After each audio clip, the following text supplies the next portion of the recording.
Aventureros, bienvenidos a Desafío Viajero. Os llega uno de esos programas que seguramente marcan una época en el canal. Ya lo hizo la anterior visita del coronel Pedro Baños a Desafío Viajero y en esta ocasión vamos a tocar uno de los temas que ha sido su cruzada durante los últimos años. Yo creo que cualquiera que seguimos al coronel Pedro Baños sabemos que el concepto de la hispanidad y lo que significa el sentirse hispano realmente goza de una gran importancia. Vamos a hablar en esta entrevista, en esta conversación con el coronel, sobre cómo fue la conquista, qué es lo que realmente ocurrió y no ocurrió, en qué consiste esto de la leyenda negra y por qué algunos españoles se han llegado a creer eso de que hay que pedir perdón, eso de que España fue muy mala durante la época de la conquista. Y lo más importante, ¿qué podemos hacer ahora juntos los países hispanos, los 20 países hispanos? ¿Cómo sería el mundo con una hispanidad unida si hubiese una unión hispanoamericana? ¿Sería algo diferente? ¿Le gustaría o no le gustaría a estados como Estados Unidos, a Inglaterra, a China? ¿Qué es lo que opinarían? De esto y mucho más vamos a hablar hoy en Desafío Viajero, porque el potencial que tendría la hispanidad no guarda parangón probablemente con ninguna potencia que exista en el mundo. ¿Listos? Comenzamos. Don Pedro Baños, ¿qué tal, mi coronel? ¿Cómo estamos? Pues encantadísimo, Luis, de volver a estar en tu programa, así que te lo agradezco enormemente. Contigo siempre es un placer, lo haces todo muy fácil, muy cómodo, así que un lujo estar ahí contigo. Bueno, lujo extremo el de estar aquí con Pedro Baños. Ya estuvo hace un tiempo hablándonos de la encrucijada mundial, uno de esos libros donde se establecían muchas soluciones a los problemas geopolíticos que siguen hoy en el planeta Tierra, siguen hoy causándonos estragos y muchísimas preguntas que yo creo que han sido ya resueltas en este libro. Pero hoy en todas las librerías tenemos Geohispanidad, el nuevo libro del coronel Pedro Baños que ya está en todas las librerías y que, oye, yo me lo he merendado en una semana prácticamente y la verdad es que a mí me ha enganchado y he visto aptitudes del coronel Pedro Baños que hasta ahora no había distinguido en ninguno de sus otros libros, ¿no? Y que ahora comentaremos un poco. ¿Cómo se ha forjado la escritura de Geohispanidad, Pedro? Mira, verás, cuando me propuso la editorial Planeta escribir otro libro sobre geopolítica, lo primero que me planteé es que no quería escribir sobre la geopolítica, podríamos decir, clásica, porque es que está todo pasando tan rápido, evolucionando tan sumamente rápido, y había algo que pensaba que yo mismo no dominaba, que no tenía suficiente conocimiento y que, sabes, que hace mucho tiempo, pues como tú decías antes, yo llevo dándole vueltas a ese run run de la hispanidad, de por qué no nos hermanamos más, de por qué no construimos una verdadera comunidad reforzada y que tengamos una voz única en el mundo. Y dije, pues, ¿por qué no me meto en este tema, no? Entonces, esto empezó hace más de 2 años. Lo primero que hice fue pedirle a la editorial Planeta que me enviara todos los libros que tuviera sobre la conquista de América, sobre, en fin, todo el desarrollo luego del Imperio Español, los procesos independentistas. Y me mandaron más de 50 libros. Me mandaron todo lo que se había escrito en la editorial Planeta desde el principio, desde que existe. Más pues luego todos los libros que fui comprando yo. Ha sido una panzada de leer, porque hay que leer, leer, leer. Y además, curiosamente, había muchos datos que no voy a decir que fueran totalmente contradictorios, pero sí que en algunos casos había diferencias. Ya sabes que al final cada historiador también bebe de unas fuentes. Y unos pues ponían, no sé, por decirte algo, pues fue a combatir con 40 barcos, les decían, no eran 30, no, pues se enfrentaron 35. Yo he intentado buscar un poco el dato que me parecía más correcto, o a veces incluso hacer un poco la media, y si no lo tenía muy claro, está en las notas puesto. Este dato lo dice Menganito, pero Pepito dice tal, el otro dice no sé cuánto, el otro tal, para que quede siempre absolutamente claro que, como habrás visto, hay infinidad de notas. Evidentemente, yo no soy historiador, no podía hacer un libro, como hace algún historiador, sin una sola nota, porque yo necesitaba poner notas para darle esa fuerza precisamente histórica al libro. Luego también fui comprando mucho más libros, incluso algunos que eran muy difíciles de encontrar, que tuve la suerte de encontrarlos, algunos a través de, bueno, no vamos a hacer publicidad, pero algunas páginas en que se encuentran libros muy antiguos, y pude, al final, pues a base de leer, y he de reconocerte, Luis, que me di cuenta que yo era el primer ignorante sobre esta temática, que conocía las cosas más básicas, más elementales, que había episodios increíbles de heroicidad, de hombres, de mujeres, de todo lo que había significado, que yo no tenía ni la más remota idea, y lo digo así, me avergüenza de decirlo, pero es que tengo que decirlo, ¿no? Y luego ya sabes que al final, pues yo llevo una vida tremendamente ajetreada, pues escribía un poco alguna noche, iba poniendo notas, iba poniendo tal, iba sacando, por ejemplo, las extraía, eso hice como, no sé, como 100 páginas, no te exagero, extrayendo de cada libro. Yo tengo el vicio de subrayar todo y tomar muchas notas al margen, iba extrayendo las frases más importantes, que luego las he ido intentando reflejar también en el libro, de cada uno de los libros que iba leyendo, y construí como 100 páginas. Decía, pues de este libro, esta frase de tal, en la página tal, para luego referenciarlo todo bien, ¿no? Pero eso al final no es escribir el libro. Con todos esos son retales que iba teniendo, pues al final, el verano pasado, me pasé 4 meses encerrado en León. Cuando digo encerrado, es encerrado, no salía ni a pasear prácticamente, ni a hacer, por supuesto, dejar de hacer deporte, que me costó un problema de salud importante, de decirlo, muy importante, dejar durante 4 meses de pasarme prácticamente todo el día sentado. Sabes que trabajo incluso casi de noche todo el tiempo, que duermo muy poco, y fue una paliza horrorosa, pero al final pues hemos conseguido sacar el libro adelante. Ese fue el proceso de construcción, pero sobre todo leer, que creo que es tan sumamente clave para todo, porque al final si no leemos, pues lo que está pasando, nos llevan al redil por donde quieren, ¿no? Y luego también desde el primer momento tuve la idea muy clara, Luis, y precisamente dado además que yo no soy historiador, por más que haya leído mucha historia, y de darle ese peso intelectual, por así decirlo, al libro, que es a través de 8 apéndices. Fíjate, ni más ni menos que 8 apéndices. Y encima tuvimos la gran suerte que esta magnífica historiadora de prestigio internacional, que además es maravillosa en todos los aspectos, como persona, como profesional, que es Margarita Torres, que escribiera el prólogo, que esto ya es una grandísima suerte. Pero dentro de esos 8 apéndices hay personas destacadísimas de ambos lados del Atlántico, porque algo que me parece hasta triste decirlo es que ahora mismo hay más vocación hispanista en América que en la propia España. Ya ves cómo estamos aquí, lamentablemente, ¿no? Y esa fue la idea de construir este libro. Y fíjate, sobre todo con como diría yo, es como un canto, una loa de amor a España, de amor a la hispanidad, de que precisamente a través de la historia construyamos ese futuro, que es lo que pretende el libro. Pero claro, para ir al futuro hay que conocer bien la historia, porque si no, no podemos construir ese reforzamiento del hermanamiento. Y ese fue, bueno, no quiero enrollarme mucho más, porque si no ya no te dejo hablar en ningún momento. Es un poco la idea, que ya te digo, ha sido un esfuerzo muy grande, titánico, que además con los problemas de vista que sigo teniendo en algunos momentos, estuve a punto de tirar la toalla, no en algunos momentos, varias veces, porque me ha costado un esfuerzo horroroso. Porque claro, trabajaba con una pantalla gigante, además con la letra 200% que tenía enfrente, pero al lado tenía el ordenador portátil, trabajando con las 2 pantallas, y luego el atril con los papeles. Yo sigo utilizando, tengo papeles, no sé, ya los llevará a la trituradora, no sé cuantísimos he llegado a imprimir de todas las versiones que iba teniendo, ¿no? Entonces, ya te digo, ha sido un esfuerzo titánico, pero creo que me recompensa, por lo menos personalmente, al margen de que se venda más o se venda menos, porque creo que he hecho una buena labor precisamente para culturizar de entrada los primeros a los políticos, empezando por los españoles, que ojalá les lográramos culturizar, porque yo no he falseado nada, también he puesto evidentemente las cosas malas que se hicieron, como no, ¿no? Pero lo que tenemos que valorar es que se hicieron infinitamente más cosas buenas que malas.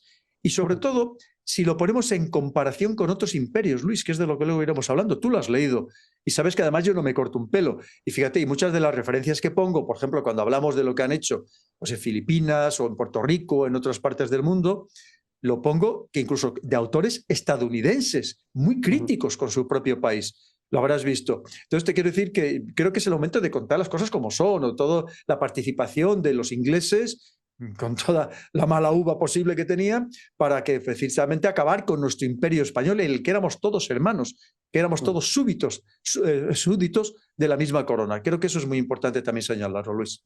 Pero tú córtame cuando tú quieras, que como tenemos confianza, tú cuando quieras me cortas.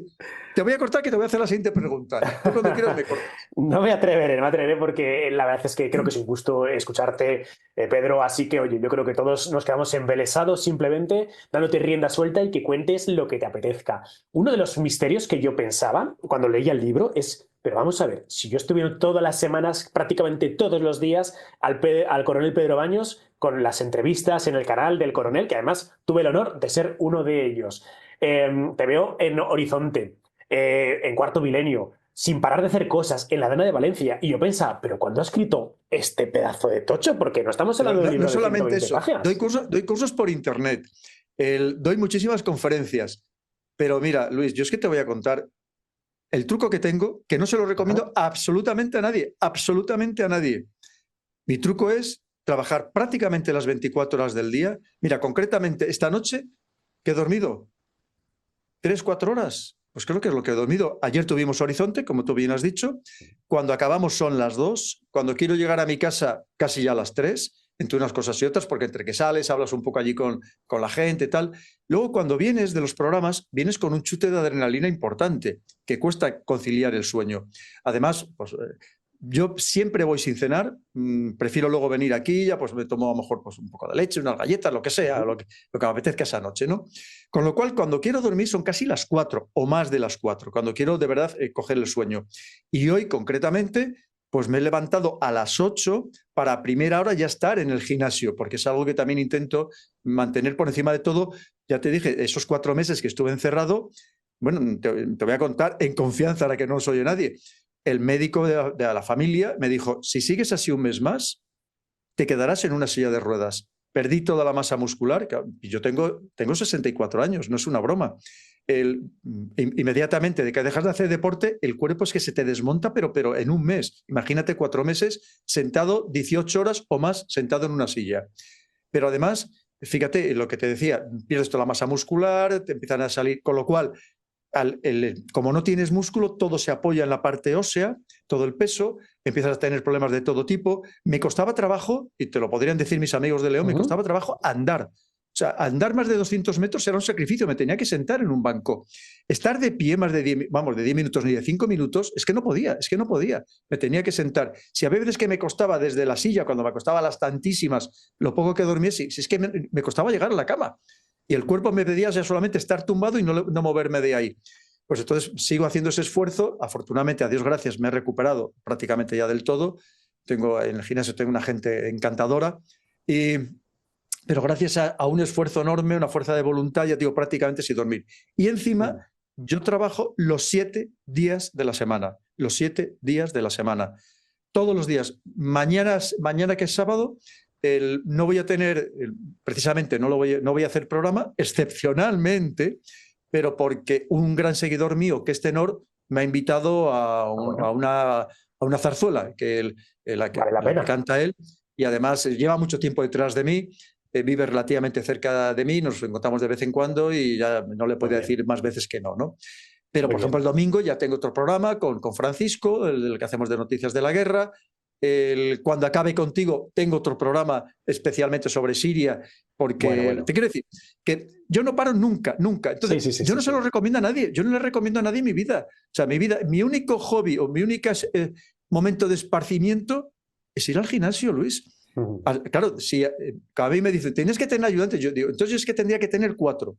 2 para los días de diario, para la mañana y para el día y para la noche, y otros 2 para el fin de semana, para el día y para la noche. ¿Quién iba a aguantar mi ritmo? Desfondaría cualquiera. ¿De dónde saco la energía? Pues tampoco lo sé. Me imagino pues hasta que el cuerpo me aguante, hasta que el cuerpo dure y ya está. Entonces, cuando trabajas casi las 24 horas del día, los 7 días de la semana, sin nunca tener vacaciones, desde hace muchos años, fíjate que te he dicho que en los meses de verano mi familia se fue de vacaciones y yo seguía encerrado escribiendo el libro. Así es como se hacen las cosas, Luis. No hay otra forma. Trabajo, trabajo y trabajo. Y gracias a eso, hoy tenemos este libro.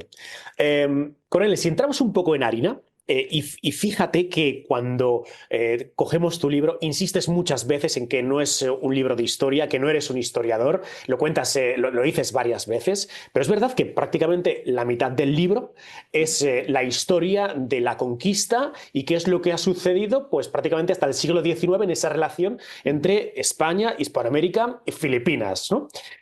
Y fíjate, me impresiona mucho cómo se cuenta todo el asunto de la conquista, lo detallado que está realizado.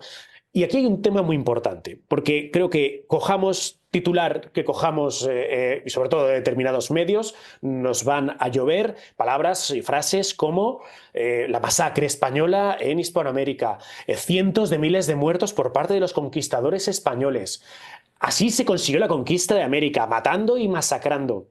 Pero lo que nos vamos a dar cuenta, y me gustaría que nos hicieras una pequeña reflexión, es, primero, que fueron unos cuantos cientos de españoles en las primeras etapas de la conquista, en la época de Pizarro, en la época de Hernán Cortés. Segundo, que gracias a la política de estos primeros conquistadores se consiguieron alianzas con los enemigos de los imperios principales, de los mexicas en México, en Tenochtitlán, o de los propios incas con el asunto de Pizarro, etc.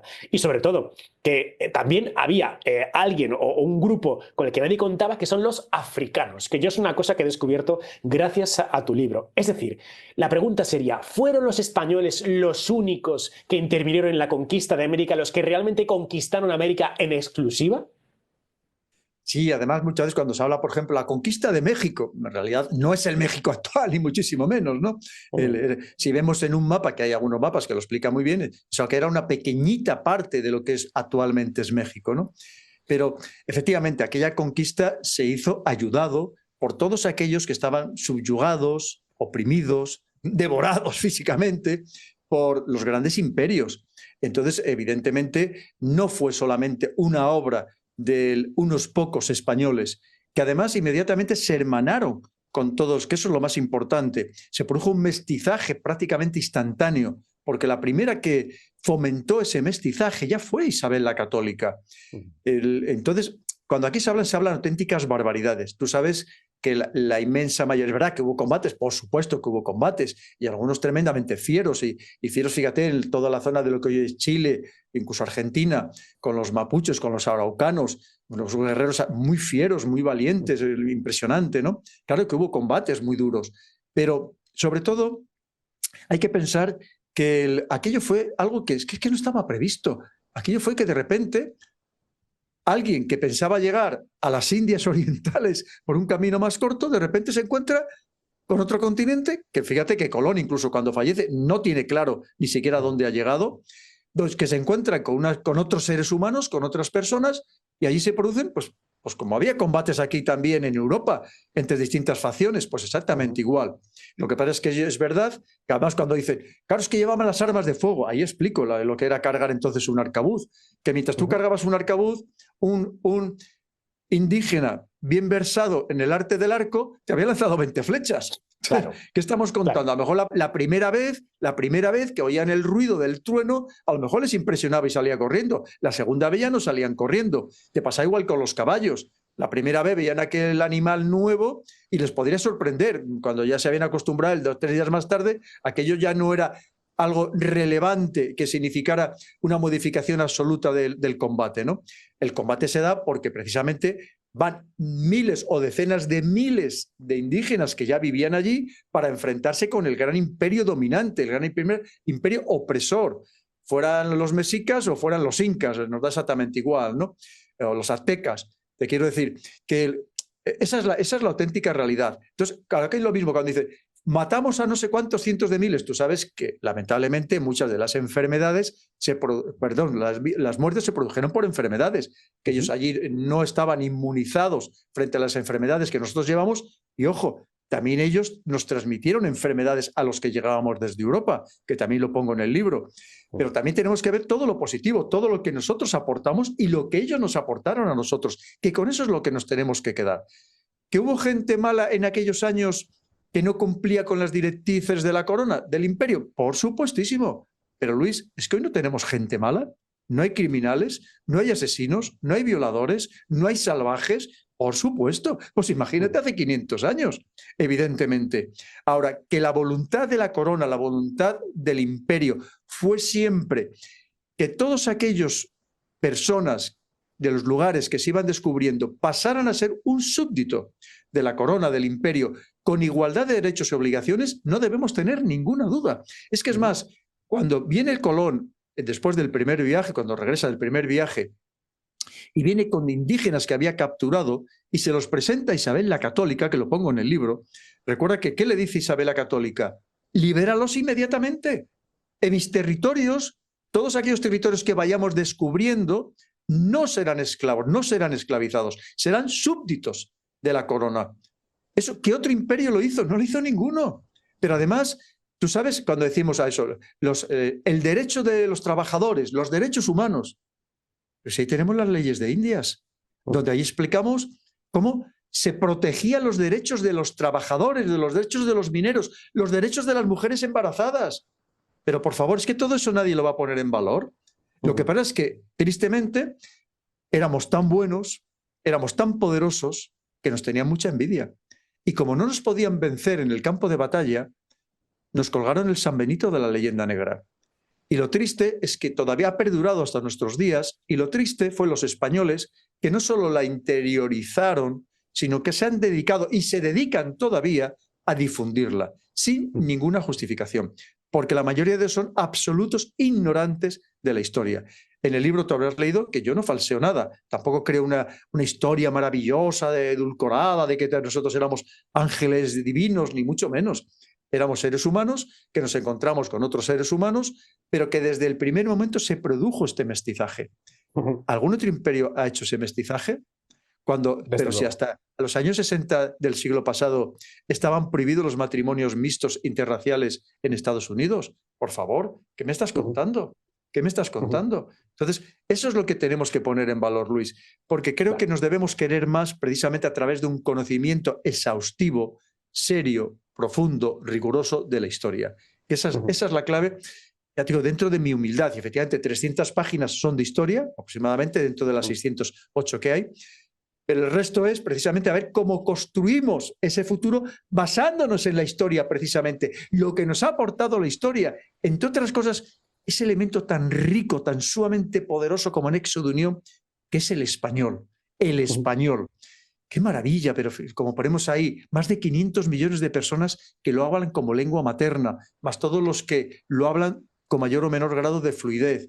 Estamos hablando que solo en Estados Unidos hay más de 60 millones de personas que hablan español, que se entienden en español, pero qué maravilla si lo que tenemos ahí, por favor. Ya nos gustaría en Europa podernos entender los 500 millones de personas en un solo idioma, porque en Europa, no nos engañemos, Luis, tenemos una verdadera torre de Babel. Esto es una torre de Babel que está sujetándose, vamos, con palillos, que cualquier día se viene todo abajo, ¿no? Entonces, ¿qué diferencia con lo que somos nosotros? Y hay quien dice, mira, si me permites, ya con eso ya termino. Tú fíjate cuando hay quien dice, pero esto, por favor, con la distancia que hay entre América y España y tal. Y yo le digo, ¿distancia? Hoy, con la tecnología, tú y yo estamos a unos cuantos kilómetros de distancia, Luis. Y estamos hablando y estamos como que estuviéramos aquí tomándonos un café juntos. Entonces, ¿qué distancia? Pero si hoy en día no hay distancias precisamente con todo lo que permite la tecnología, y si te hace falta coges un avión y en pocas horas estás en América. Entonces, eso, a distancia habría entonces, hace 500 años, efectivamente, con lo que llevaba la travesía, ¿no? Pero hoy, por favor, tú fíjate si se pueden hacer cosas. Y lo que digo, si nos hemos logrado hermanar en Europa con todo lo que nos diferencia, que es mucho más que lo que nos une, no nos engañemos, imagínate si no lo podemos hacer todos los hermanos que pertenecemos a esta civilización hispana, que tenemos infinitamente más cosas que nos unen que las que nos separan. Totalmente. Y este comentario que acabas de hacer, habría que decírselo a esta persona que no tiene fe en que no, es que bueno, estamos demasiado lejos, ¿no? Habría que decirle, yo por ejemplo que vivo en Valencia, cojo un avión y en hora y media estoy en Marrakech. Ahora bien, cojo un avión y más o menos en unas 10 horas estaré en Bogotá. ¿A quién me voy a sentir más unido? ¿Al colombiano o al marroquí? Y nos separa un océano de distancia, pero sentimos esa unión que no sentimos con el que está justo a las puertas de nuestra casa, ¿no? Y fíjate... Perdóname, tú precisamente que eres un viajero empedernido, que tienes tu magnífico programa precisamente sobre viajes, que espero que vuelvas también alguna vez por el canal. Pero mira, fíjate, Luis, tú lo has dicho. Tú cuando bajas de la escalerilla del avión en América, tú te sientes en tu casa. Porque la grandeza que significa hablar el mismo idioma, pero ya no solamente el mismo idioma, tiene al final una cultura, tiene incluso un pasado religioso, porque seas ahora practicante, no seas practicante, o seas más o menos creyente, pero es algo que tienes ahí en tus genes ya, en tu ADN, que eso no va a cambiar, ¿no? Cuando tú vas a Europa, dices, pero madre mía, pues aquí no me puedo entender con nadie, como no sé en inglés o en francés, ¿no? Pues aquí no me puedo entender con nadie. Entonces, hay países que además es que no nos une nada, ni nos une la historia. Hay algunos que sí, ¿no? Puede ser el caso de Austria, que fuimos parte del mismo imperio. Pero hay algunos que no nos unen ni la historia, ni nos une la lengua. Ojo, y no nos une la religión. Porque no olvidemos que ellos son otra rama del cristianismo, ese protestantismo, que serán luteranos, serán calvinistas, lo que sea, Y eso ha modificado sensiblemente su visión del mundo y de la sociedad, que también lo pongo en el libro, ¿no? Lo pongo muy brevemente, porque no es lo mismo el que cree que efectivamente nosotros aquí seguimos todavía pensando eso de que ser rico es poco menos que es malo, porque eso es más difícil que un camello pase por el ojo una hoja que un rico entre el reino de los cielos, pero ellos en cambio es todo lo contrario. Sabes que para el protestante en general, especialmente para los calvinistas, el rico es que está tocado por la gracia de Dios. Fíjate si es que son mentalidades tan diferentes, ¿no? Y el pobre es el que debe ser marginado de la sociedad porque es una carga poco menos que para la sociedad. Y luego, pero es que es como tantas cosas, y fíjate, el tema del idioma. Tú puedes ir aquí a muchos países y dices, pero es que, no sé, con algunos países y no tan lejanos, ¿qué nos une realmente? ¿Qué nos une? En cambio, tú vas allí y dices, es que nos une todo. La prueba está que cuando vienen aquí nuestros hermanos hispanoamericanos, la integración es prácticamente instantánea. Prácticamente instantánea. Y hay quien dice, ¿también vienen malos? Digo, claro, y hay malos en España y en todos los sitios, por supuesto, y muchas veces si vienen malos es por nuestro exceso de tolerancia y por la lasitud de nuestras leyes, que no nos olvidemos. Pero la inmensa mayoría, y también hay que subrayarlo, Luis, la inmensísima mayoría de nuestros hermanos hispanoamericanos que vienen a España como emigrantes, vienen con honradez, vienen a labrarse un futuro, vienen a aportar, vienen a cotizar, la inmensa mayoría de ellos. Cuando hay otro tipo de migrantes que no vamos a citar, y además ahí están las estadísticas, que lo que vienen es aprovecharse muchas veces de nuestro sistema social, ¿no? Hay de todo, evidentemente es muy variado. Pero cuando tú ves a nuestros hermanos hispanoamericanos, la integración, intentan ellos que la integración sea la máxima posible y normalmente se produce. ¿Cuántos matrimonios mixtos no hay? Si cuando vienen a verme las firmas de los libros me quedo asombrado, que te podría dar detalles, si a lo mejor una cuarta parte de los que vienen son matrimonios mixtos. Y además o tienen un hijo que está casado con una hispanoamericana, en fin, eso es lo más habitual, ¿no? Entonces, esa es la grandeza que tenemos, Luis, claro. Y que tenemos que saber aprovechar y explotar precisamente esa grandeza. Fíjate, cuando pensamos en cómo Roma conquistó Hispania, cómo se produjo esa romanización del territorio español, vemos que en tu libro, en Geohispanidad, haces esa misma analogía respecto de lo que España hizo con los países hispanos. Sin embargo, parece que no nos ha llegado ese mismo concepto. Parece que enseguida llega la rumorología de si los países hispanos pertenecían a Castilla, de si había colonias. ¿En realidad esto fue así? ¿O qué relación había entre Castilla, entre España y los estados conquistados? Mira, es muy bueno esto de ¿cuándo era España? Ayer inmensísima, maravillosa Margarita Torres, la que ha escrito el prólogo, sabes que aquí hacemos un programa con ella muchas semanas. Intentamos que sean todas, pero ella tiene también mucha carga de trabajo y lamentablemente no puede ser. Estos programas que hacemos de historia, la cara oculta de la historia. Y precisamente contaba ayer ella que ya en el siglo XIII a los procedentes de España, en otras partes del mundo, nos llamaban españoles. Yo solamente digo eso. Los procedentes de Hispania nos llamaban españoles, y lo cuenta Margarita Torres, ni más ni menos. Pero no olvidemos qué nombre ponen a una isla nada más llegan los españoles. La Española. Será por algo, ¿no? O sea, claro. Aquí todavía hay quien duda de que no existía España como tal, ¿no? Eso es lo primero. Pero luego, mira, una vez más, lo que tenemos que pensar es el esfuerzo que se hace desde el principio precisamente por ese gran hermanamiento.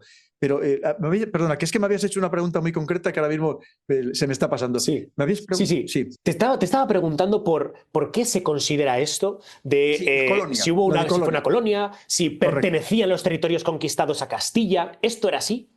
Eso sí. Mira, ¿qué sucede? Lo primero es verdad que hay una bula papal que dice que esos territorios se incorporan, ¿no? a la corona. Bien, vamos a dejar ese tema incluso. Vamos a ver, para que exista una colonia tiene que existir una metrópoli. Una metrópoli que es la depredadora, lo que se llaman los imperios depredadores, la expresión no es mía, como bien pongo en el libro, los imperios depredadores, que lo que hacen es que esos territorios que van conquistando se convierten en solamente un territorio a explotar, un territorio a depredar, para obtener sus recursos, para tener incluso esclavos, para servir a la metrópoli.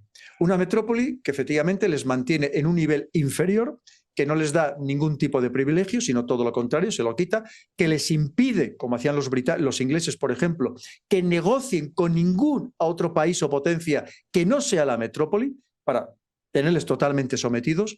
Eso es una colonia. La diferencia, una vez más, hemos de pensar que esos virreinatos, allí todas las personas que habían eran súbditos del mismo imperio, con los mismos derechos y con las mismas obligaciones. Con lo cual eso no se puede considerar una colonia. Y no solamente eso, cuando aquí se habla, es que sacamos todo el oro y toda la plata de América. ¿Se sacó mucho oro? Sí. Fíjate, ahí lo ponemos los datos. Todo el oro que se sacó durante estos 300 años, ¿sabes?, que es menos del que se extrae ahora mismo anualmente de algunos de los países de América por empresas anglosajonas. El dato que acabo de dar es demoledor, pero no solamente eso. No olvidemos que los españoles, por así decirlo, la traíamos a Europa, el quinto real, lo que se daba a la corona era el quinto real. Es decir, el 20% de lo que se extraía. El 80% se quedaba allí. La prueba está en el patrimonio de la humanidad que existe en América, que no hay en África, que no hay en Asia, no hay donde estuvieron otros colonizadores, que tenían verdaderas colonias. Es que Bélgica, el rey Leopoldo II de Bélgica, creó mucho patrimonio de la humanidad en el Congo belga, la actual República Democrática del Congo. ¿Tú has estado allí? ¿Tú has visto algún patrimonio de la humanidad que crearan? Así podíamos seguir con tantos. Oye, todo África, no olvidemos que quitando Etiopía, el resto de los otros 53 países fueron colonias, verdaderas colonias, que se las reparten los europeos en la cumbre de Berlín de 1884-85. Eso eran colonias. Colonia era la India. ¿Qué construyó allí? Además del ferrocarril, porque le interesaba, ¿qué construyó allí los ingleses? ¿Qué construyeron los ingleses? ¿Hubo muchos matrimonios mixtos? ¿Cuántos oficiales ingleses se casaban con indias? Entonces te quiero decir que eso es lo que tenemos que ponernos una vez más en valor, ¿no? Pero primero hay que conocerlo, evidentemente. Pero luego piensa que ese dinero que se dejaba allí en América sirvió para construir más de 800 hospitales, Luis. Más de 300 el primer siglo, en el siglo XVI. Pero ¿tú crees que había alguna necesidad de ello? Pero evidentemente no. Es más, hospitales que había específicamente para los indígenas, para tratar enfermedades que ellos padecían de manera muy especial. Eso no lo ha hecho ningún otro imperio. Más de 30 universidades, desde el primer momento. El debate de cuál es la primera, deja de ser la primera, pero fíjate, al poco de llegar se estaba construyendo la Universidad de Santo Domingo, que por cierto, todavía existe. Yo he estado allí, he estado en la sala, la sala principal con el rector en su despacho, y allí tienen las banderas de España, de República Dominicana, unidas. Entonces te quiero decir que eso es lo que tenemos que poner una vez más en valor. Eso no lo ha hecho ningún otro imperio. Tú sabes que has leído el libro, ahí te pongo todos los datos de cuándo se construyeron las demás universidades que eran para los conquistadores, que eran para los colonizadores. Eso es lo que tenemos que entender. Y ya te digo, que se cometieron tropelías, por supuesto, pero como hoy se siguen cometiendo tropelías, lamentablemente, en tantas partes del mundo, que tú lo conoces muy bien, que dar muchas vueltas precisamente por todos los países y las zonas más conflictivas.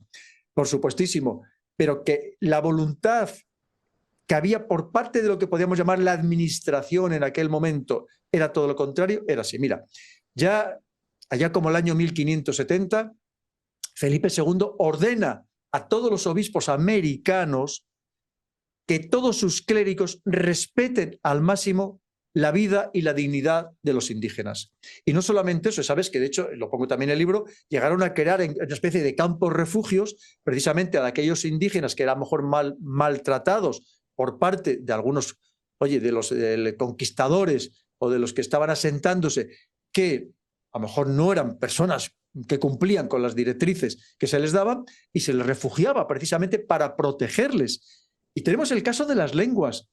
¿Alguna otra nación explotadora, depredadora, otro imperio, se preocupó de las lenguas originarias, de las lenguas aborígenes? ¿Qué hicieron aquí los dominicos y otros religiosos? Inmediatamente, según llegaban, crear gramáticas para que esas lenguas se perpetuaran eternamente. Y por eso se hablan hoy en día.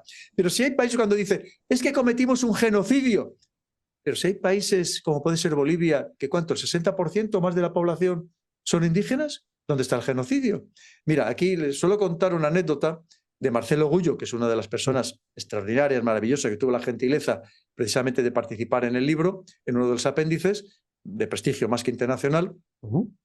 Además, la primera vez que le conocí yo decía, pero qué rabia me da. Y me maravilló, ¿eh? La primer vídeo que vi hace ya muchos años de él. Digo, que tenga que venir un argentino a defender a España. Digo, ¿qué es que esto es el cómo? Es que no va a haber españoles que defiendan España, empezando lo que deben defender nuestros políticos, que parece que van en la dirección totalmente contraria. Pero mira, cuenta una anécdota que yo creo que es absolutamente ilustrativa. El Marcelo Gullo, que un día se encuentra con Evo Morales, que sabes que esa corriente que hay de, oye, ojalá nos hubieran conquistado los ingleses. Le dice eso, le dice Evo Morales a Marcelo Gullo. Oh, es que yo hubiera deseado que nuestro país hubiera sido conquistado por los ingleses. Y le dice Marcelo Gullo, pero señor Morales, presidente, ¿usted no se da cuenta de que si hubieran sido conquistados por los ingleses, usted no existiría? Es que eso es lo que tenemos que ver. Sí. Es que es así exactamente, Luis. Esa es la realidad. Entonces, lo que pasa es que el problema, mira, desde el principio hemos tenido malos gobernantes, muchos malos gobernantes.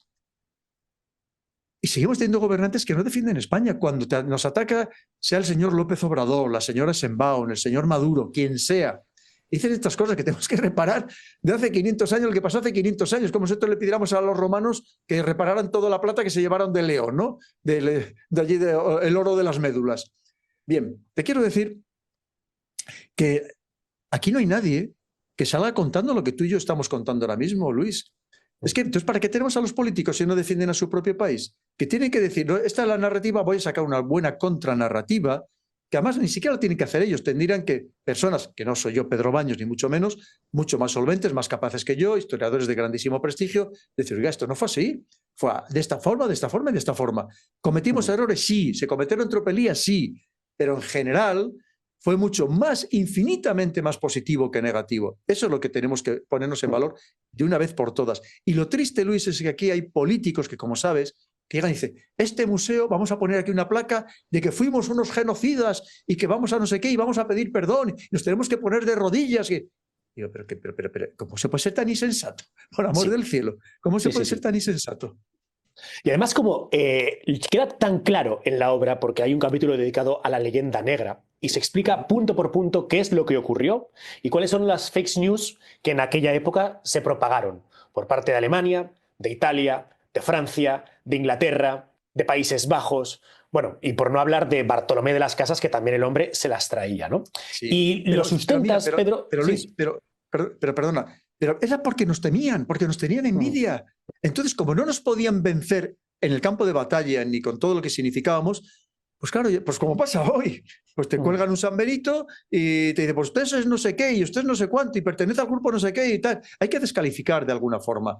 El problema es que efectivamente, y además se apoyan en una obra como la de Bartolomé de las Casas, que probablemente a lo mejor vamos a pensar que lo hizo con toda la buena intención, para proteger precisamente a los indígenas y que no se cometieran atropellos con ellos. Pero luego también probablemente haya que cargar a las tintas oye, pues a todo el mundo le gusta llamar la atención, ¿no? Y a lo mejor a él también. Pero el problema, una vez más, ya no es que te ataquen, es que no nos hemos defendido, es que no nos hemos sabido defender. Pongo otro caso, por ejemplo, que lo habrás leído también con detalle, el de la Inquisición. Cuando aquí dicen, los inquisidores españoles, los peores de Europa, los grandes asesinos que mataron no sé cuántas mujeres. Cuando damos los datos exactos, dices, pero por favor, fíjate, cuento hay una cosa muy interesante que también a lo mejor te llama la atención. Esto, fíjate, un día, hace ya tiempo, a lo mejor más de un año, iba en el coche, que a mí me gusta siempre ir oyendo la radio, y oí que entrevistaban a una chica, creo que es una chica joven, ¿no? Pues sí, la he visto luego en... Joven para mí, claro, ya sabes que tenemos la debilidad de que todo aquel que tiene menos 5 años, perdón, 10 años menos que nosotros, le llamamos joven, ¿no? O el chico. Bueno, así que imagínate. Bueno, una historiadora de aquí de España que contaba que afortunadamente teníamos libros de la época de la Inquisición en España que no existen en el resto de Europa, Luis, que no existen en el resto de Europa, porque decía que aquí era mucho más benigna la Inquisición, y es verdad que habrá libros donde hayan tachado ciertas palabras, hayan arrancado alguna hoja, pero el libro está. En los demás países de Europa los quemaban, los destruían, no existe ni ese libro. Y aquí existen en nuestras bibliotecas. Tú fíjate, luego ya la ves que pongo ahí los artículos de la prensa, la fui a buscar, luego ya me quedé con el nombre, la fui a buscar en los artículos que había escrito. Es que una vez más, pero ¿por qué no leemos y nos queremos mucho más y nos ponemos en valor? Eso es lo que creo que es lo que debería ser tan importante. Fíjate, lo dices tú, la leyenda negra, pues fíjate que si el de Felipe II, que le dicen todo tipo de barbaridades. Claro, es que en aquel momento Felipe II... En tu libro demuestras que todas son falsas, todas. Claro, pero es que además, tú fíjate que ves que además lo que te digo, todo está referenciado, todo no tiene montañas de referencias de los principales historiadores. Lo que te digo, de aquí, de América, tanto del sur como del centro como del norte. Pero es que en aquel momento Felipe II era la persona más poderosa del mundo. Y como no se le podía destruir, empezando por militarmente, pues había que sacar este tipo de barbaridades. Claro, los Orange, toda esta gente, ¿no? Pero dices, ¿pero por qué no se hacía una buena contranarrativa? Nunca la hemos hecho. Y seguimos. Lo triste es que seguimos sin hacerla, Luis. Y tenemos que pelear por lo nuestro. Tenemos que pelear por consolidar esta hispanidad. Tenemos que de verdad dar la batalla cultural, la batalla del relato, que es lo que nos falta, la batalla del relato, que es tan importante y más hoy en día. Entonces, es verdad que cada vez hay más personas que se animan a ser hispanistas contando la verdad, una vez más, lo bueno y lo malo. Y fíjate, me imagino que también hablaremos de ello, estos que ahora quieren volver a España. Volver a España. Sí. Volver a España. Que mientras aquí parece que... Los reunificacionistas. Que fíjate, claro, es que aquí estamos dando muy mal ejemplo, porque ¿cómo podemos hablar de unidad cuando aquí hay muchos que están hablando de a ver cómo rompen España en 4 trozos, ¿no? O en 20. Pero fíjate, por ejemplo, el caso más llamativo es el de Puerto Rico. Que ves que cada vez hay movimientos más fuertes. Ya te digo, yo compré libros, o sea, me hice con libros, algunos de casualidad, que eran rarísimos, extrañísimos, como ya te digo, que por ejemplo, de todos estos movimientos reunificacionistas, que no sé si a lo mejor habrán vendido 200 ejemplares de ese libro, por decirte algo, pero a lo mejor alguno más, ¿no? Te decir, pero que no son libros conocidos, ni mucho menos, ¿no? E incluso la edición pues, es bastante, incluso un poco deficiente, se ve que es casi artesanal, pero que probablemente espero que precisamente les conozca mucho más a través de este libro y venda muchísimo más ejemplares, que quieren ser una provincia más de España, que quieren una comunidad autónoma, una provincia de España. Porque entre otras cosas, como pasó a los filipinos, donde se produce la verdadera barbarie, lo verdadero genocidio, es después de la independencia. Hay cuento con pelos y señales, por cierto, contado por un historiador estadounidense de todas las barbaridades que cometen los estadounidenses en Filipinas. Pero Puerto Rico, fíjate, ahí lo pongo lo mismo con todo lujo de detalles, de cómo lo convierten poco menos que en un gran laboratorio que realizan experimentos médicos que no realizaban en otros lugares, les tienen de ciudadanos de segunda o de tercera, prácticamente sin ningún derecho, cómo intentan que se pierda el español y la lucha que hay por parte de los puertorriqueños para no perder el español, que obviamente les querían imponer solamente el inglés, que creo que es más que elogiable, pero también hay estos movimientos, en menor medida, tanto en República Dominicana como en Cuba, que hay que tenerlos en cuenta. ¿Y por qué no? No olvidemos que República Dominicana, allá a mitad del siglo XIX, volvió a ser española durante unos años, que además, precisamente, el otro día, el que fue el general de ejército, GEME, jefe de Estado Mayor del Ejército, don Luis Alejandre Sintes, me envió, porque ha leído el libro, y me envió un libro que había escrito él precisamente sobre ese momento en el que República Dominicana vuelve a ser española a petición suya. Claro, y se enfrentaron, obviamente, pues con los de siempre, con Estados Unidos, que estaba detrás, que no le interesaba en absoluto, ¿no? Claro. Tú fíjate si hay cosas bonitas que contar. Y además, yo se lo dije al general de ejército, al general Alejandre, se le dije, qué pena mi general, porque lo hubiera puesto evidentemente también en la bibliografía, ¿no? Para que se hubiera conocido este libro tan extraordinario, es la obra que había hecho tan buena. Entonces, te quiero decir, Luis, que es que hay tantas y tantas cosas y las cosas que me habré dejado en el tintero. Piensa que yo he leído libros de más de 1000 páginas, y te digo que me habré leído más de 100 libros. Evidentemente, la parte de la historia la he comprimido en 300 páginas, pero sobre todo he querido referenciar también aquellos episodios que son más desconocidos. Obviamente, la leyenda negra tenía que estar. Pero ¿qué es más desconocido? La intervención de los ingleses y la masonería precisamente en todos los procesos independentistas. Ahí está detallado. Pero no solamente eso, lo que hablamos, lo de Puerto Rico, no hay muchos libros que hable sobre lo que pasó en Puerto Rico, ni tampoco ni siquiera en Filipinas, que también les hemos dejado de lado, ¿no? Entonces, y también ya sabes que hay una parte que es sobre todo esa vocación que tiene Álvarez Durántes, otra de las personas que escribe, que es una persona destacadísima. Es muy discreta, pero no os podéis imaginar el peso que tiene en España. que habla precisamente de la iberofonía, de unirnos más allá de solo los hispanos, sino también unirnos con todo el mundo lusófono. Entonces ya seremos más de 1.000 millones de personas. Y algo que no nos debemos olvidar, de otros hispanos que no están en América, que son el Sáhara Occidental y que son Guinea Ecuatorial. Guinea Ecuatorial, todavía hace ahora 10 o 15 días, saliendo bajándome del AVE en la estación de Málaga, una chica, lo mismo, una chica, vamos a decir una chica, más joven que yo, una chica negra, guineana, me vino a saludar en un español tan bueno como el tuyo y el mío, Luis. Sí, perfectamente. No olvidemos también esa parte importante. Pero si es que tenemos, incluso tú sabes que en el norte de Marruecos hay mucha gente que habla español con absoluta fluidez, que tú has estado por allí también. Es más, allí algunos de los colegios principales dan clases en español, que son los colegios más elitistas, ¿no? Entonces, y más de uno. Entonces te quiero decir que tenemos un potencial enorme que no se está aprovechando lo suficiente. Es verdad que, por ejemplo, en Marruecos está el Instituto Cervantes en distintos lugares, que yo he estado con ellos, pero claro que se podían hacer muchísimas, todavía muchas más cosas. Pero tenemos primero estar convencidos nosotros de ello y luego, claro, intentar primero hermanarnos un poco más dentro de España, que nos hace mucha falta para dar el ejemplo positivo a los demás, porque claro, si aquí estamos rompiéndonos, vaya ejemplo que estamos dando al resto del mundo, claro, ¿no? Claro. Tú interrúmpeme cuando tú quieras, Luis. No me dejes hablar, sabes que me pongo muy pesado. Me ha llamado mucho la atención, mi coronel, el asunto que estabas comentando de los reunificacionistas, ¿no? Puerto Rico, República Dominicana y Cuba, que se tratarían de constituir como comunidades autónomas con un régimen semejante al que tendría Canarias, ¿no? Y esto me ha llamado muchísimo la atención. Eso es. Pero claro, llegamos al punto crítico de todo esto, porque al final esta obra va enfocada en crear una unión iberoamericana o hispanoamericana. Claro, yo aquí el problema que veo siempre es cómo nos ponemos todos de acuerdo. Si tenemos políticos como los que tenemos aquí, que por supuesto no se ponen de acuerdo directamente entre ellos, ¿no? Porque claro, estamos hablando de 20 países hispanos. La burocracia, la política, el ponerse de acuerdo a tantos, ¿crees que este sería el punto más complejo de esta acción? Porque, un inciso, el coronel Pedro Baños propone que la capital de esta Unión Hispanoamericana debería de estar en México.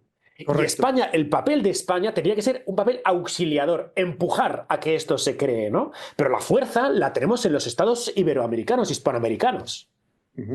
Totalmente. Y si habláramos ya de ir a esa unión, ya no solamente del mundo hispano, sino también del mundo lusófono, habría una cocapitalidad entre México y Brasil, evidentemente. Eso es. México, sabes que es un país, yo lo digo todos los días, que le quiero un montón, cada vez que voy me quedo maravillado, país extraordinario, con un potencial, un dinamismo, un crecimiento demográfico, lo tiene todo, ¿no? Y puede ser mucho más con permiso de Estados Unidos, si le deja a Estados Unidos, podría ser mucho más, evidentemente. Efectivamente, España simplemente acompañaría en este proceso, pues con todo lo que pudiera, con tecnología, con la experiencia, con tantas cosas. Pero fíjate, cuando hablamos de tecnología, mira, o lo que es hoy el tecnológico de Monterrey, sin ir más lejos, ¿no? El poder que tiene. Entonces te quiero decir que claro que se pueden hacer muchísimas cosas. Mira, cuando decimos, ¿es algo utópico? Sí, claro, pero como pongo en una frase ahí también, sabes que la utopía también te ayuda a caminar, a ir avanzando, ¿no? Pero sobre todo, Luis, mira, antes hablábamos de Europa. Si hemos conseguido que esta torre de Babel que somos los europeos estemos unidos, ¿cómo no lo vamos a conseguir entre los hispanoamericanos? Por supuestísimo que sí. De una manera, entre todo el mundo hispano, la civilización hispana sería mucho más sencillo. Que por supuesto no se trata de que todos tengamos el mismo régimen político, como no lo tenemos en Europa. Aquí se respeta que cada país tenga su propio sistema político, ¿no? Pero dentro de que todos sean democracias. Pero evidentemente cada uno con su manera de entender el mundo, también con sus particularidades, porque si tenemos particularidades dentro de España, imagínate dentro de cada país, por supuesto que sí, y dentro de esos países también hay sus propias particularidades. Pero al final lo que tenemos que conseguir es tener una voz única, una voz influyente, una voz poderosa, una voz que sea respetada, sobre todo entendiendo lo que está pasando ahora mismo en el mundo, entendiendo las nuevas claves geopolíticas, un mundo que se ha roto, que hay un enfrentamiento cada vez mayor entre los distintos bloques que se están creando. Porque si no lo hacemos ahora, Luis, que es al final un poco de los objetivos del libro, lo que explico también, ¿qué va a pasar? Pues va a pasar que los de antes y los nuevos te van a explotar cada vez más. Y les va a interesar tenerte fraccionados, tenerte enfrentados entre países y tenerte enfrentado intestinamente, como todos estos movimientos, que también lo pongo, estos movimientos indigenistas, Es que ya sabes que estas cosas hay muy pocas que sean por casualidad, Luis. ¿Que significa eso no respetar a los indígenas? En absoluto. ¿Que significa eso acabar con sus lenguas o con sus diferencias? Al contrario, hay que potenciarlas y hay que perpetuarlas, pero siempre con ese contexto de unidad, ¿no? Como hablamos de España, que es que España, que somos un país muy diverso, tremendamente diverso, eso hay que convertirlo en algo positivo y no en algo negativo, en un motivo de enfrentamiento, como lamentablemente algunos políticos por sus finalidades torticeras pues están consiguiendo, ¿no? Y tenemos que tener nexos de unión dentro de España y dentro de esta civilización hispana. Por supuesto que sí. Y lo tenemos mucho más fácil. Lo que digo, si lo hemos conseguido los europeos, que no nos ponemos de acuerdo para nada, que solamente las traducciones, que tú sabes que al final las traducciones, quieras que no, se va perdiendo un poco el espíritu del escrito, de lo que has hablado muchas veces, o sea, aquello que se puede leer entre líneas, que no se comprende cuando se traduce a otro idioma. Entonces, pues claro que sí, claro que se pueden hacer cosas, ¿no? ¿Que es fácil? No. ¿Que lo tenemos que intentar? Por supuesto. Y es más, mira, aquí, por ejemplo, yo estuve como 6 o 7 años de profesor en el curso de Estado Mayor, aquí en España, y venían militares de nuestros países hermanos de América. Pero claro, dependiendo qué gobierno había en España y qué gobierno había en esos países, venían o no venían. Ya. Es un grandísimo error, Luis. Tendrían que venir, lo mismo que nosotros deberíamos ir, tendrían que venir todos los años, esté quien esté en ese gobierno y esté quien esté gobernando en España. Y el 12 de octubre desfilar con las Fuerzas Armadas Españolas. Absolutamente. Pero mira, Luis, es que fíjate, bueno, tú sabes qué pasó, por ejemplo, ahora cuando desfilaron el Día de la Independencia en México, sabes que desfilaron de otros países, creo que hasta de Rusia, y en cambio no estaban desfilando ahí españoles. ¿Pero por qué no? ¿Pero por qué no? Dice, y además, dice, oye, desfilamos con orgullo porque fuimos parte del mismo imperio, nos separamos o nos separamos, y no olvidemos que México, con quien verdaderamente pierde, es con Estados Unidos, que le quita el 50% de su territorio. Ahora, claro, yo entiendo que es más fácil para un gobernante mexicano, oye, meterse con España, que además ahora nos ven como un país flojito, vulnerable, dividido, enfrentado, con muchos problemas de todo tipo. Y dice, oye, no se van a meter con Estados Unidos, no les vaya a dar un bofetón, ¿no? Entonces yo lo entiendo también. Pero mira, Luis, es lo que te digo, deberían venir todos porque por encima de los gobiernos están los países, están los estados, están las sociedades. Y efectivamente esto lo debemos construir los ciudadanos. Porque muchas de estas cosas que te dice el señor López Obrador, con todo respeto que le tengamos, o la señora Sheinbaum, exactamente igual, lo dice muchas veces pues, para disimular otros problemas internos. O sea, ¿cómo puede decir ahora que lo que está pasando en México, poco menos que fue culpa de los conquistadores españoles, cuando tú sabes que por violencia callejera, por violencia general, mueren 100 personas al día en México, con los problemas que tiene? Entonces te quiero decir, o desigualdades que existen en otros países, porque curiosamente en esos países, fíjate, en algunos casos siguen mandando la misma veintena de familias que fueron los criollos originarios que se separaron, que fomentaron la separación de la independencia de España, del imperio español que éramos todos. Entonces, claro que se pueden hacer cosas y deben además nacer de la sociedad. Incluso si hablamos del tema de los negocios, ¿por qué no empezar incluso desde abajo? No con grandes multinacionales, hoy en día es muy fácil relacionarse a través del comercio online, incluso pequeñas empresas unos con otros, se pueden hacer muchísimas cosas. Tú ya has visto, en el libro lo detallo todo. El tema militar, el tema de inteligencia, exactamente igual. Cuando aquí hablamos tú fíjate que aquí que te traduzcan un texto del finlandés, que mira que es complicado, que te lo pasen al alemán, del alemán que te lo pasen al español, seguramente queda totalmente desvirtuado. Si ya de por sí sabes que los mensajes en el mundo de la inteligencia suelen ser bastante crípticos y no se dan muchos detalles, pues imagínate cuando hay que pasar por varias traducciones. Pero aquí tenemos la ventaja de que todos hablamos el mismo idioma, ¿no? Oye, cada uno sí, con sus particularidades, como tenemos hasta en las familias tenemos nuestras propias palabras. Claro que sí, pero al final hablamos todos el mismo idioma. Pero lo mismo, pero en tantas cosas, ¿por qué no exigimos eso que pongo en el libro, la virgulilla, que no todo el mundo sabe lo que se dice así, el símbolo de la ñ? ¿Por qué no exigimos que esté en Internet? Oye, y si no, pues creamos nuestra Hispanet. ¿Por qué no la vamos a crear? ¿No tenemos tecnología? Claro que sí que la tenemos y capacidad más que de sobra. Entonces, es lo que te digo, que podemos hacer muchas cosas. Solo es que queramos hacerlos, que tengamos la voluntad. ¿Que los políticos no la tienen? Oye, para eso estamos la sociedad. Una sociedad que la realidad es que estamos mucho más unida. Y tú no sabes la cantidad de hermanos hispanos que me vienen a ver precisamente allí donde estoy yendo pues a presentar el libro o a firmar ejemplares. muchísimos, y muchísimos matrimonios mixtos, una cosa, ya tengo una barbaridad, ¿no? Entonces, si es que ya lo tenemos ahí, si es que ya está creado, solamente hace falta ese impulso por parte de la sociedad y ojalá, evidentemente, fuera por parte de los políticos. A mí me encantaría que con toda la humildad, por supuesto, estos políticos leyeran este libro. Oye, que lo criticaran si se atreven, porque como digo, pues es que está tan referenciado que es muy difícil meterse con él, porque no es la opinión de Pedro Baños. Mira, el otro día, por ejemplo, en los premios Planeta, que fueron hace poco, un historiador me contaba, un historiador por lo visto muy prestigioso, que además está en el Consejo Superior de Investigaciones Científicas, me contaba que había escrito un libro sobre historia sin una sola referencia, sin una sola cita. Porque él se considerará con tanto conocimiento que es capaz de escribir un libro sobre historia simplemente con sus conocimientos. Como yo evidentemente no he dedicado toda mi vida a la historia, aunque siempre me ha apasionado y siempre he defendido la historia en todos los demás libros, incluso en el anterior que tú has mostrado, decía que cómo no se puede estudiar historia en las academias militares, si es absolutamente fundamental. No vamos a entrar tampoco a abundar mucho más, pero siempre he defendido la historia.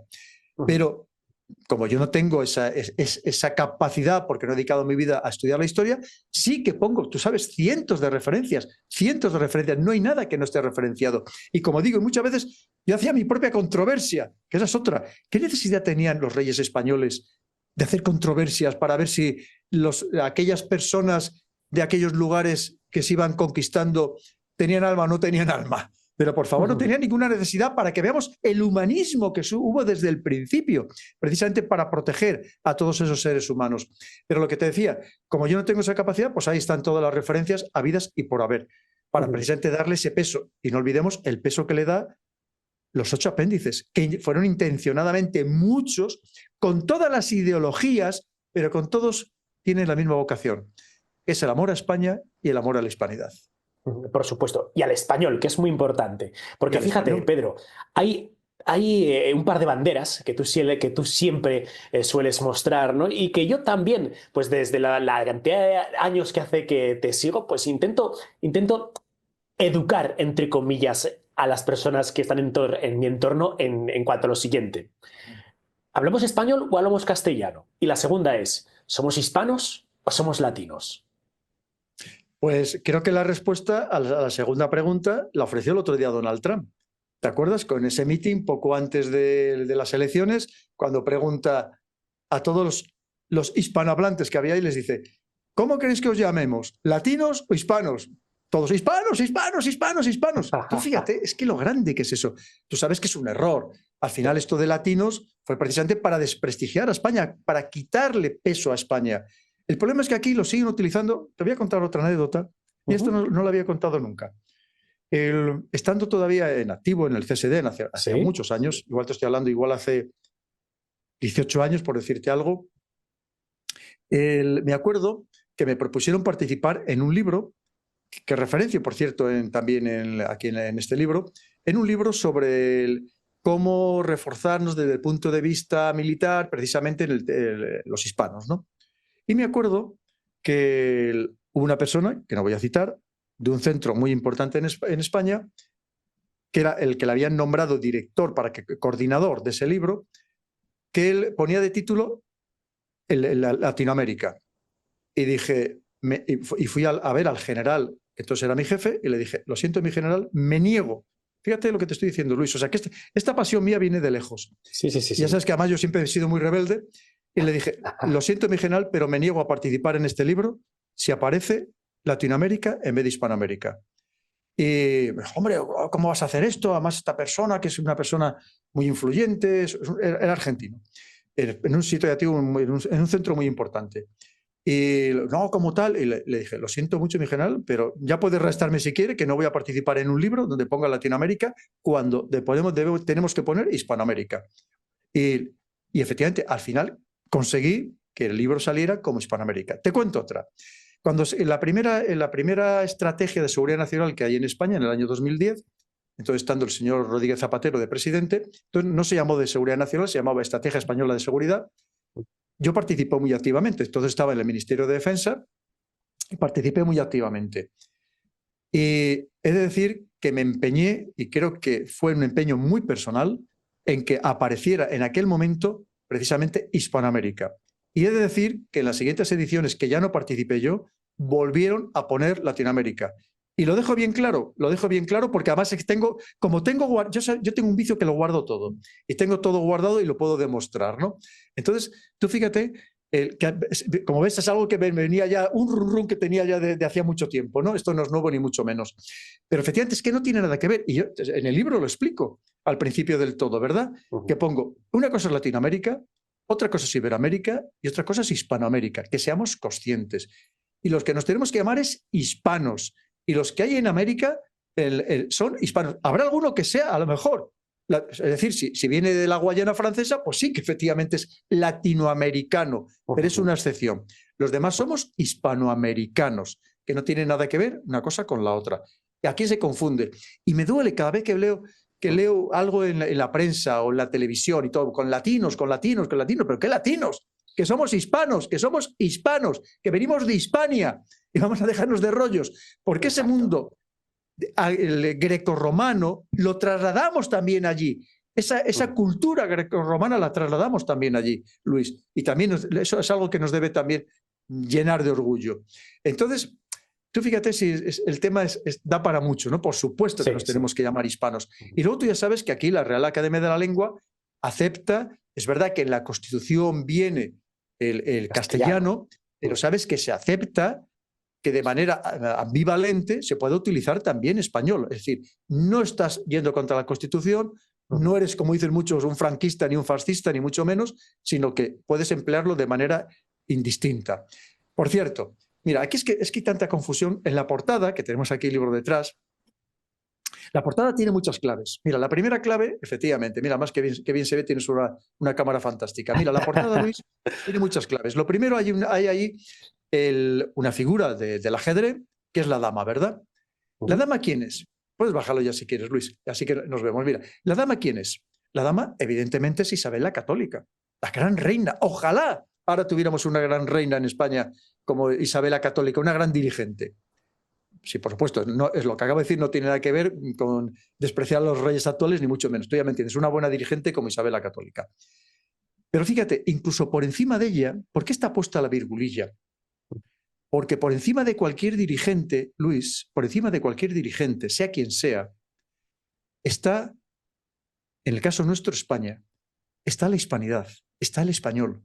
Porque ellos tienen que servirse, no servirse como los políticos actuales, a sí mismo, a su partido político, sino servir a la sociedad, precisamente que les ha llevado a ese poder.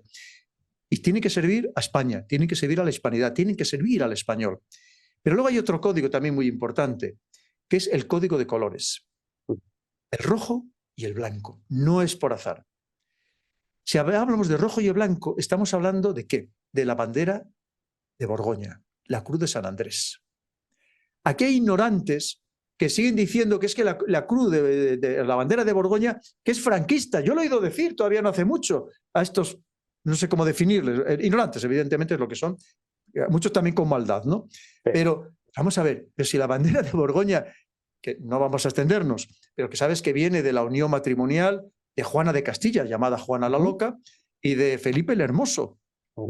Y de ahí, que precisamente él era de Borgoña, ellos digamos que su santo era San Andrés, precisamente, y la bandera de Borgoña, la primera vez que se utiliza en combate, es en la batalla de Pavía, a principios del siglo XVI. Pero ¿cómo puedes decir por amor del cielo que es franquista? Que además tú sabes que luego es la bandera del imperio, que luego se cambia, porque sabes que se confundía en los barcos, luego con el humo, se confundía, o con la niebla, se confundía y por tanto se pone los colores rojo y gualda. Se cambia precisamente, es cuando se produce el cambio. Pero siempre ha sido la bandera del imperio. O sea, ¿pero cómo puede haber tanta ignorancia, de verdad, Luis? Es que te quedas alucinado. Pero personas que salen, salen ahí tertulianos en televisión diciendo barbaridades, como dicen tantas otras cosas, ¿no? Exacto. Pero sobre todo que hacen daño a su propio país. Pero es que a mí me duele mucho. Mira, tú que has viajado también por tantos sitios, yo he estado en lugares dando conferencias que eran muy de izquierdas en aquellos momentos los gobiernos, muy de izquierdas. No ha habido ninguno en el que no hayamos empezado poniéndonos todos en pie, cantando el himno aunque fuera desde un aparato, o bien llevando hasta una banda militar y hacer un pequeño homenaje a la bandera y poniéndonos todos de pie con la mano en el corazón cantando el himno, y nos daba igual que fuera un gobierno de izquierdas que de derechas, si se trata del amor a tu país, del amor a tu país. Y aquí hay quien parece que está nada más que deseando hacer mal, criticar, difamar a su propio país. Esto es inaceptable. Creo que no, evidentemente no pasa, creo que en ninguna otra parte del mundo, lamentablemente, Luis. Ya para ir concluyendo, porque el coronel tiene que seguir haciendo sus cosas, me gustaría terminar con la última pregunta, mi coronel, y es, vamos a suponer que esta unión hispanoamericana pudiese ser algo real, que nuestros gobernantes se pusieran de acuerdo, que pusiéramos en común nuestro idioma, que es lo más importante, nuestra cultura, nuestros aprendizajes, el periodismo, que también lo tocas en tu obra, la economía, la tecnología, que pudiéramos crear esa estructura. ¿Nos dejarían Estados Unidos? ¿Nos dejaría China? ¿Nos dejaría la Unión Europea? ¿Podríamos combatir contra eso? Ese es el problema. Es el principal problema que nos enfrentamos. Más que a la diversidad que tenemos, que también sería un hándicap a superar, pero sobre todo, efectivamente, lo que te decía, porque las potencias que hasta ahora han aprovechado de este fraccionamiento, no olvidemos que hoy todavía el Reino Unido es muy importante su influencia en alguno de estos países, que, por ejemplo, pues aprovechan buena parte también de las minas principales, ¿no? Y otros países anglosajones. Pero piensa que efectivamente hay otras potencias, como es el caso de China, que aquí hablamos mucho de China en África, pero China en América es espectacular. Hay países que ya parece que solo ves ya coches chinos, ¿no? Pero sí, piensa que está llevando el litio del triángulo ese de litio, el famoso triángulo del litio, el cobre de Chile, el petróleo de Venezuela, el macropuerto de Chancay que acaban de crear en Perú. O sea, una cosa espectacular, ¿no? Es decir, por supuesto, ¿les va a interesar esto? No. ¿Significa eso que vamos a tirar ya la toalla antes de empezar? Tampoco, porque si algo somos peleones, ¿no? Y por supuesto que no. Fácil no va a ser y probablemente tendremos que contar con alianzas. El otro día, precisamente haciendo un programa en el canal de una persona que está en Estados Unidos, en Houston concretamente, de Alejandro Torrealba, por cierto, un gran hispanista también, que también defiende la hispanidad, me decía, ¿y si a lo mejor aprovechamos esta corriente Trump que a lo mejor nos ayuda a hermanarnos y a lo mejor le interesa aliarse con esta nueva civilización hispana, con este nuevo siglo de oro hispano, para hacer frente a sus verdaderos adversarios, el primero de ellos China y a lo mejor también otros países, que puede ser Rusia o que puede ser India? Oye, pues a lo mejor no debemos descartar esa posibilidad, porque evidentemente siempre para recorrer un camino de esta importancia, tú tienes que contar con aliados, tienes que contar con socios, que no significa que luego a lo mejor no termines enfrentándote también con ellos, pero para recorrer el camino necesitas muletas, muchas veces para apoyarte en ellas, ¿no? Para precisamente poder llegar a buen puerto. Por supuesto que sí. Pues aventureros, en todas las librerías, Geohispanidad. Hemos descubierto las claves de la portada que yo no me había dado cuenta y he de confesar que de todos los libros del coronel Pedro Baños que me he leído, este es el que más rápido me lo he leído ya, insisto, pues prácticamente en una semana, en unos cuantos tragos, pero porque se hace muy ameno, es muy fácil de leer, además te gusta recordar cómo se produjeron pues todas las batallas, cómo fue la conquista, qué es lo que ha ocurrido geopolíticamente a lo largo de la historia en relación con la conquista de América, qué ocurrió con Inglaterra, con Estados Unidos, etc. Y yo creo que es un libro para tenerlo de cabecera, no es un libro para me lo leo y lo meto en la librería y ya está, creo que es un libro que se puede consultar constantemente y que te ayuda de alguna forma a tomar conciencia de vez en cuando de lo importante que sería que estemos más hermanados, que nos queramos más y que realmente hagamos algo. Es que hay que hacer algo, no se puede quedar solo en las páginas del libro del coronel Baños. Esto totalmente, tenemos que ejecutarlo, esto tiene que ser una realidad, Pedro. Esto así debe ser me gustaría que fuera, como tú dices, un estimulador, ¿no? Para que, oye, ¿y por qué no? Yo no había caído en esto. Que lo lean los políticos y dirán, oye, pues caray, esto es una gran posibilidad, ¿no? Tenemos ahí una vía abierta que a lo mejor no habíamos contado con ella. Pero efectivamente, mira, ya sabes que yo de entrada todos mis libros intento que sean muy asequibles, que lo pueda leer cualquiera, que cualquiera lo disfrute, que casi se lean como una novela, eso, casi un libro de aventuras. Y efectivamente, además, fíjate, cosas que dices, ¿quién sabía, por ejemplo, el tema de Canadá y Alaska, ¿no? Sí, exacto. Que, por cierto, ya ves cómo nos la jugaron una vez más los ingleses. Te pones de mala leche leyendo tu libro también, ¿eh? Yo lo reconozco. Mira, ¿sabes lo que nos pasa, Luis? Y con esto ya termino, que somos buena gente. Y somos tan buena gente muchas veces nos ha jugado muy malas pasadas. Hay veces que somos demasiado inocentes. Pero si nos pasa aquí en la Unión Europea, y lo estamos viendo todos los días, como pues aquí nos dan capotazos, y mira, te podía contar casos de no parar y haremos otros 2 o 3 programas más, ¿no? De cómo los propios países europeos a España nos vacilan en tantos temas. Ya no te voy a decir los de abajo, ¿no? Solamente los nuestros, los de la misma Unión Europea. Entonces, porque somos buena gente, es que esa es la clave. Entonces, nosotros vamos con nuestro honor, con nuestro tanto, nos damos la mano, la palabra es sagrada, y llega el otro y te mete una puñalada trapera que te ha dejado destrozado, ¿no? Y el problema es que nos siguen dando puñaladas traperas. Así que, Luis, encantadísimo de haber estado en tu programa, has sido hiper generoso y ya sabes, a tu disposición, y espero que dentro de poco, cuando hayas hecho un viaje interesante, estos que tú haces más que frecuentemente, nos lo vengas a contar al canal. Pues mi coronel, tengo un viaje ya hecho que hice este verano. No sé si recuerdas que te hablé de la isla de Tana en Vanuatu, la historia de John Frum, el culto cargo. Ya lo he hecho, he vuelto de allí, he estado con esa gente y de verdad que vengo con unas historias alucinantes que será un honor y un placer, por supuesto, volver a pasarme por el canal del coronel a contarlas porque van a gustar. Mi coronel, te dejo ya. Última pregunta, un poquito emocional. A Pedro Baños, ¿cómo le gustaría ser recordado? Pues mira, sobre todo me gustaría ser recordado como alguien, desde la trinchera a la que le llevó la vida, siempre tuvo como faro que le guiaba la defensa de España y de los españoles. Y por tanto, también por ende, de toda la hispanidad. Qué bonito, qué bueno, qué bueno. Pues bueno, genio y figura como siempre Pedro Baños aquí en Desafío Viajero. Aventureros, muchas gracias por haber estado en el capítulo de hoy. Ha sido un honor y un placer contar con vuestra presencia, vuestra asistencia. Oye, y es que estaríamos horas escuchando al coronel Pedro Baños, pero si queréis más de lo que nos cuenta, os espera en el canal del coronel. Un abrazo, amigos, y hasta la vista. Muchas gracias por tu apoyo al canal.